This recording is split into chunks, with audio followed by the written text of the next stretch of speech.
it's Kel back with another one. This is going to be a short one. It's my sister installing a wig on me.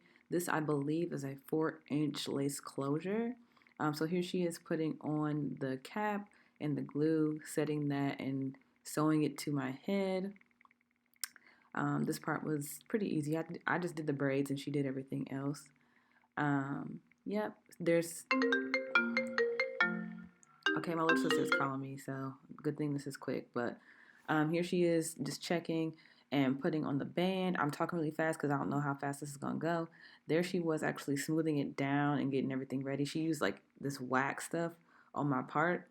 And then she's curling it right here with a wand curler as that thing is squeezing my head to oblivion.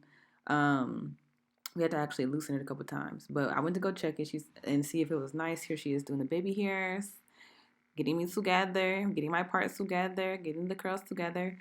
All right, so the hair company is called Diamond in the Rough LLC. I will put the link in the description. Don't forget to like, comment, and subscribe. And thank you guys for watching. Bye.